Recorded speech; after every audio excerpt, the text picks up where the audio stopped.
Guys bridge ऊपर हमर महीषी चोरुଛନ୍ତି ए रास्ता छाड़ा लोक मान सब हम महीषी जिबे आगे जय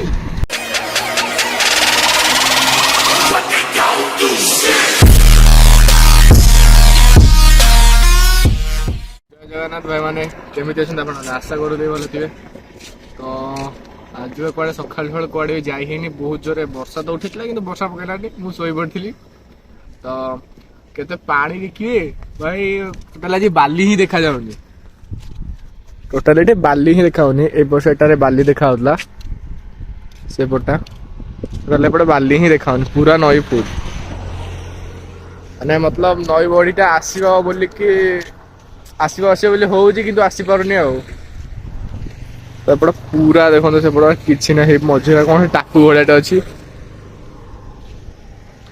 तो एपटे पूरा फुल तो नई बड़ी हम बोली हूँ देखा कौन नई बड़ीटा हूँ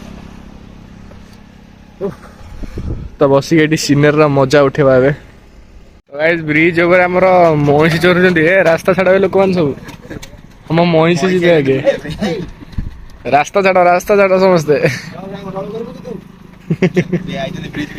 ब्रिज बुलिया पे आछन सब महीषी मैंने हमर आज रास्ता छाड़ बे महीषी की आज बुलिया को आछंती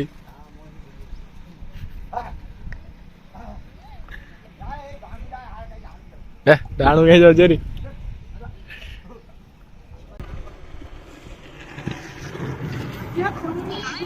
सुमित कौन कर देख टे शिष्टाचार शिखाई एमती कर छुआ तुम कौन शिखे कौन शिखे तो मुझे घर को पलि आसली तो सन्ध्या टे मोर मीटिंग भी गोटे अटेंड कराइला से घर को पलि आसली फास्ट जे मीटिंग अटेंड करिया तो तापर कौन जा भावुल तो श्रावण मास आसना आज लास्ट तो से भावुल जी बाहर कौन खावाई तो देखिए यदि हम बाहर जा तो फास्ट आगे मीटिंगटा स्टार्ट करदे मोर टाइम भी गलानी स्टार्ट हम 7:30 तो चलो जा प्राइस तो जानते हो आपण मैंने मो फोन तो भांगी जाता यार अता पता भी नहीं तो आउ गोटे फोन अच्छे बाबा से मिलला तो सहीटारे क्लास अटेंड करदे देखा पड़ तो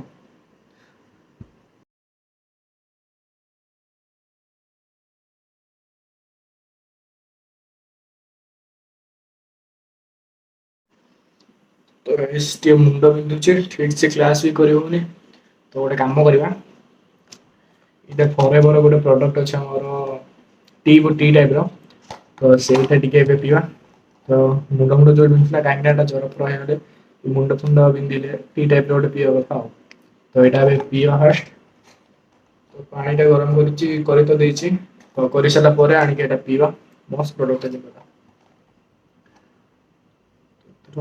616 टंका अच्छे गोटे पैकेट के पड़ो जहाँ बोले 29 टंका 36 टंका गोटे पैकेट पड़ो ये 35 टंका 25 टंका चलो पी दो जोर मुंड बिंधुचे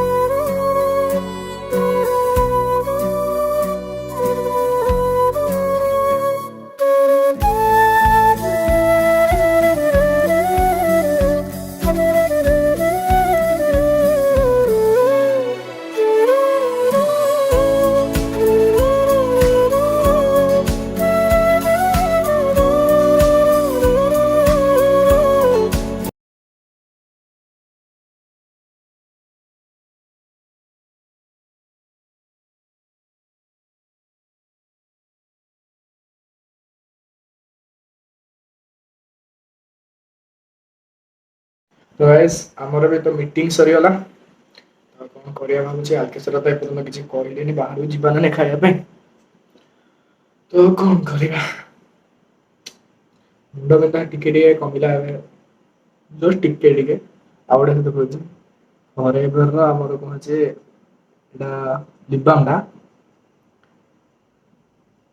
भाई 10-20 टका जिनस मिल जाऊँगी मार्केट देखो 10 टका कि 20 टका यार दाम के कहली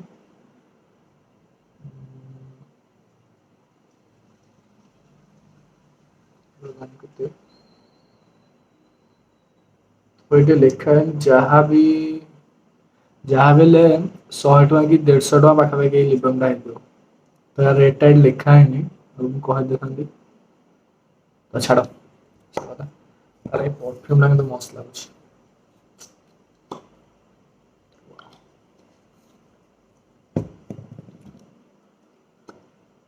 ଟୋନର ଫେସ୍ ଟୋନର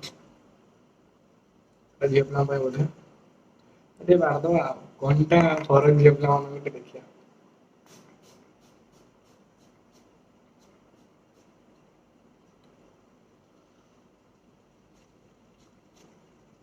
କଣ୍ଡାର ପ୍ରଫିଟ୍ କଣ ମୁଁ ଜାଣିନି, ତ ଦେଖିବା କଣ ହଉଛି। ମାରି ତ ଦବା।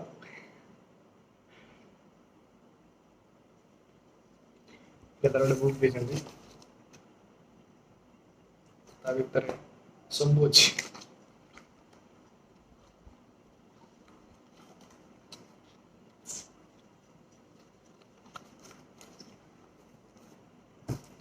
ତ ଦେଖିବା ତାଙ୍କୁ କଲ୍ କରିବା କୁଆଡେ ଯିବାର ଅଛି ନା ନାଇଁ ପଚାରିବା ତାଙ୍କୁ। ସେବେ ତ ମାଲକେଶକୁ କଲ୍ କରିଥିଲି, ସେ କହିଲା କି ତ ଏବେ ତ ସମସ୍ତେ ମନା କରୁଛନ୍ତି ଯିବା ପାଇଁ, ଖାଇବା ପାଇଁ ମନା କରୁଛନ୍ତି, ତ କାହିଁକି ଯିବା। ତ ସେ ଭାବୁଥିଲା, ମୁଁ କହିଲି କି ସେ କହିଲା ଗାଡି ନେଇକି ଆସ ଯିବା କୁଆଡେ ବୁଲିବା ପାଇଁ। ଭାଇ ନେଇ ପଳେଇଛି ଗାଡି ତ ନେଇ ହେଲାନି। ଦେଖିବା କଣ ହଉଛି, ତାକୁ ତ ମୁଁ କହିଛି ନେଇକି ଆସ ତୁ ଯିବା କୁଆଡେ ବୁଲିବା ପାଇଁ। ସେ ବି ଆସିଲା, କୁଆଡେ ଯିବା ଟିକେ ଭ୍ରମଣ କରିଦେଇକି ପଳେଇ ଆସିବା। ଭାଇ ଗୋଟେ କ୍ଲାସ ଟା ଗଲା, ମୁଣ୍ଡରେ ଗୋଟେ ଟେନସନ ହିଁ ଗଲା। ଭାରି ଟେନସନ ଥିଲା ମୁଣ୍ଡରେ କ୍ଲାସ ଟା ଯୋଉ। ମୋବାଇଲର କଣ ହେଇଛି ଅବସ୍ଥା, ଅନ୍ ହଉନି କଣ କରିବି ଭାବୁଛି। ଭାଇ କଣ ହେଇଛି କହିଲ, ଆସୁଥିଲେ ଭାଇ ପାଣ୍ଡ୍ୟା ମୁଁ ସୁମିତ ଦିଟା ଯାକ ସହିତ ଆସୁଥିଲେ। ତ ଆମର କଣ ହେଇଛି କହିଲ, ଯୋଉ ଭୁବନ ରୋଡ ହଉଛି ନୂଆ, ତ ବହୁତ ଅବୁଡା ଖାବୁଡା ଥିଲା। ଏପଟେ ଗୋଟେ ଥିଲା ଯୋଉଥିରେ ଭିଡିଓ ସୁଟିଂ କରୁଛି ସେ ମୋବାଇଲ ଥିଲା, ଏପଟେ ଆଉ ଗୋଟେ ଥିଲା ହେଲା ଏଇଟା। ତ ଏଇଟା ଗଳି ପଡିଲା, ତ ମୁଁ ବି ଜାଣିନି ଗଳିଛି ବୋଲିକି। ତ କିଛି ବାଟ 5 ମିନିଟ୍ ପରେ ମୁଁ ଦୋକାନ ପାଖରେ ଠିଆ ହେଇଥିଲି, ତ ମୋବାଇଲ ଖୋଲିଲା ମୋବାଇଲ ନାହିଁ, ମୁଁ ଭାବିଲି ଏଇ ଦି ଜଣ ବୋଧେ ଭାଣ୍ଡେଇ ହଉଛନ୍ତି କି କଣ ମିଛଟାରେ କହୁଛନ୍ତି ବୋଧେ ରଖିନାହାନ୍ତି। ତାଙ୍କ ପାଖରେ ନାହିଁ ମୋ ପାଖରେ ବି ନାହିଁ, ତ ପଛକୁ ଗଲୁ ପୁଣି ତ କଲ୍ କରି ଗଲୁ ଗୋଟେ ଲୋକଟେ ପୁଣି ଧରିକି କଭର ଫଭର ଦେଖୁଥିଲା। ତ ତା କତିକି ଯାଇକି ଆଣିଲା ବେଳକୁ ଦେଖିଲା ବେଳକୁ ମୋବାଇଲ ହାଲତ ଏଇଭଳିଆ, ସିଏ କହିଲା ଗୋଟେ ଗାଡିରେ ଯାଉଥିଲା ଯେ କଭର ଆଣିକି ଚଢେଇ ଦେଇଛି ତା ଉପରେ। ମୋବାଇଲ ପୁରା ଚୂନା। ଏଇଠୁ ଏପର୍ଯ୍ୟନ୍ତ ଡିସପ୍ଲେ କିଛି ଚାଲୁନି। ପୁରା ବ୍ଲାଙ୍କ ହେଇଯାଇଛି। ଛାଡ କଣ କରିବା, ଭାଗ୍ୟ ତ ଖରାପ ଥିଲା ସେଦିନ, ଘରେ ତ କିଛି କହିଲେନି ଭାଗ୍ୟ ଭଲ ନହେଲେ ଖୁସି ହେଇଥାନ୍ତି। ତ ଦେଖିବା ସେ ଆସୁ ଆଲକେଶ କୁଆଡେ ଯିବା ବୁଲିବା ପାଇଁ ଆଉ। ଭାଇ ସେ ମନା କରିଦେଲା ଆସିବନି, କାହିଁକିନା ବହୁତ ଡେରି ହେଲାଣି ନା, 8:10-15 ହେଇଯିବ। ସେ କହିଲା ଥାଉ କାଲି ଏକାଥରେ ଯିବା ବୁଲିବା ପାଇଁ, କାହିଁ ଘରେ ଗାଡି ବସିସାରିଲାଣି ଆଉ କାଇଁ ବାହାର କରିବି। ତ ଗାଇସ୍ ଆଜି ପାଇଁ ଏତିକି ଥାଉ, ଦେଖା ହବା କାଲିର ବ୍ଲଗରେ। ତ ଜଲ୍ଦି ଜଲ୍ଦି ଯାଇ ସବସ୍କ୍ରାଇବ କରିଦିଅନ୍ତୁ ଏଭଳିଆ ବ୍ଲଗ ଦେଖିବା ପାଇଁ। ଯଦି ଭଲ ଲାଗିଥିବ ଗୋଟେ ଲାଇକ୍ ଟେ କରିଦେବେ, ଥ୍ୟାଙ୍କ ୟୁ।